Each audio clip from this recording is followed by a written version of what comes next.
Дорогие мои зрители, я вас приветствую. Я хочу начать свой эзотерический блог не с раскладов и не с каких-то ритуалов, которых, мне кажется, и так полно в сети, и можно любой посмотреть и вообще найти то, что нравится.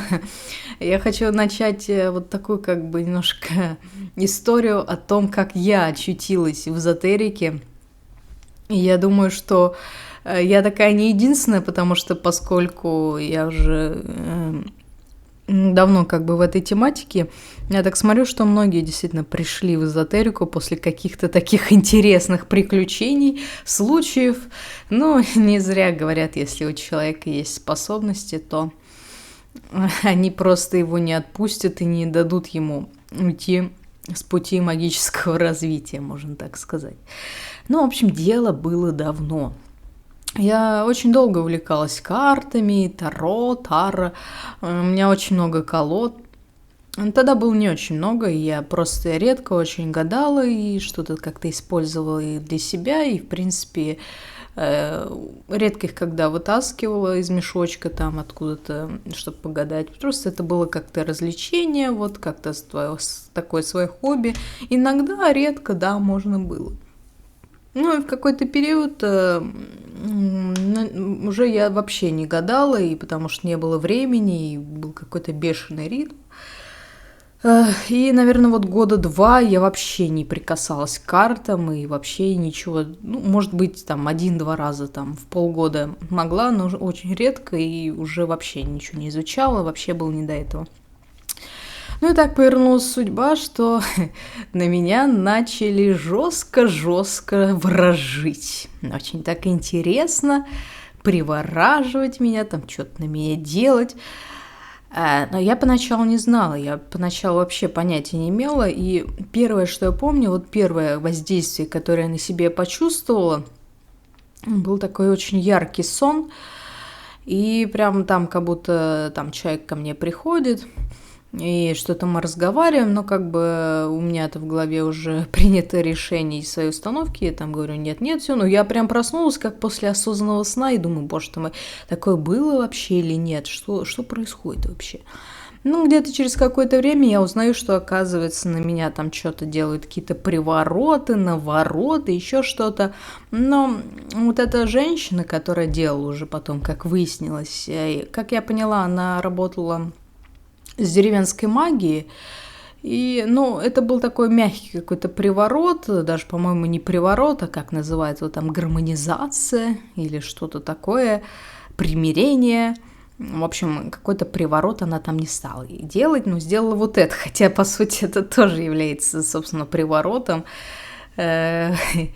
если так уж углубляться. Ну, в общем, ее воздействие я почувствовала. Мне, конечно, это очень не понравилось, что на меня что-то там выражат. Я вообще не поняла, почему нельзя просто поговорить там или как-то там, ну, по-человечески воздействует со мной, а происходят какие-то игры за спиной, какая-то херня. Меня это жутко возмутило, я помню. Еще меня жутко возмутило, сейчас мне, конечно, это очень смешно, но, видимо, человека не устроило то, что там эта женщина наворожила, и он побежал к другим каким-то мастерам, которые строят из себя каких-то мега колдунов, рядятся в маске, и всем говорят, что они там...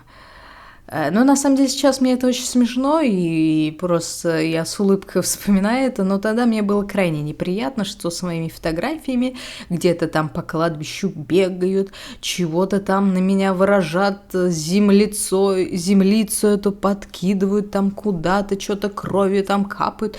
Мне это как бы совсем не понравилось, я, если честно, даже я испугалась не то, что... Во-первых, мне было обидно, да, я думаю, мне было обидно, то есть человек хочет подавить мою волю, мою личность, как-то что-то там меня заставить, к чему-то принудить. Причем там запросы были такие серии, что мне не нравится в ней то, я хочу, чтобы она делала так.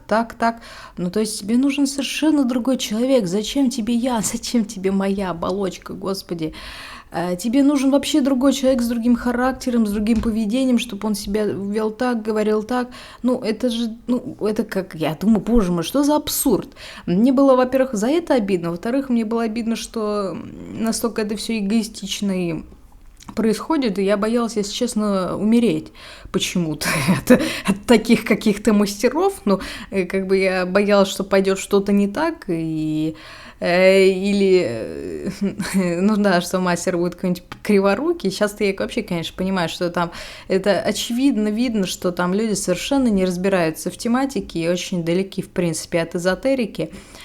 Но они просто банальные мошенники, которые запугивают людей, там, внушают какие-то непонятные... Ну, в общем, играют на слабостях, на... Всем же хочется, да, людям, наверное, раба, я уже не знаю. Я так смотрю, которые люди все время хотят кого-то приворожить, они просто хотят себе какого-то раба, по-моему.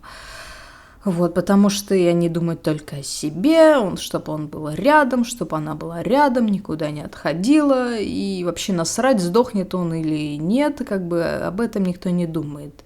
Говорят, там влюбленность затмевает, но нет, мне кажется, это вот человек хочет прям кого-то сильно подчинить, унизить там или что-то еще. Кто-то, да, действительно унизить хочет, что якобы вот, я его приворожу, чтобы он там в ногах ползал.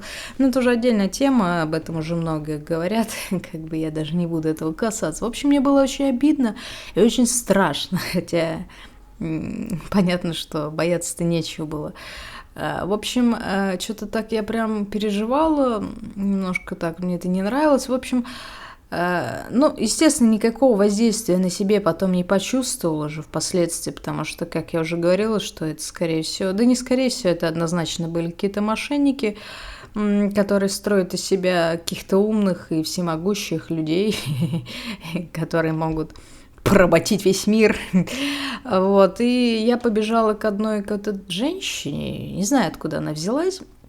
Она тоже работала, по-моему, она армянка была, и работала такой вот, у нее деревенская была магия, очень гадала на кофейной гуще, она очень хорошо, мне так понравилось. Я вот с кофе я сколько пробовала, помню, даже ради интереса, не интереса, но ничего не получалось. Я не понимаю, что за мазня там выходит, ничего не в этих узорах. Можно, наверное, пойти на какие-то курсы, но как бы нет, не мое, это не мое, но она прям вот очень четко вот могла чувствовать, видеть, где там болезнь, где там что, вот она мне прям так впечатлила это. Ну и также она меня там что-то почистила, что-то мне там сделала, и ушла я, полное впечатление, думаю, как здорово. После этого начала сама интересоваться мантикой, магией, начала учиться, и, в принципе, это был такой пендель, да, от высших сил, можно назвать так, чтобы я пошла куда-то изучать, то есть этот случай, он как бы во мне много изменил, ну, никаких последствий, естественно, не было, вот только вот я чувствовала на себе воздействие одной вот женщине, еще двух, я знаю, там мастера какие-то, бегающие с черепами по кладбищу, их воздействие я на себе не почувствовала, я не знаю, что они там делали, и, если честно, мне даже это не интересно, потому что это просто мошенничество. И все. То есть и все, больше я не знаю. Я уже, в принципе, когда разобралась в этом всем, вот это происходило, наверное, в течение нескольких месяцев, я уже перестала действительно и бояться, и начала сама учиться, изучать. Я думаю, о, как здорово, думаю, спустя столько лет, вот я как-то вот забросила, чего я забросила эти карты. И, в общем, вот так я оказалась в эзотерике.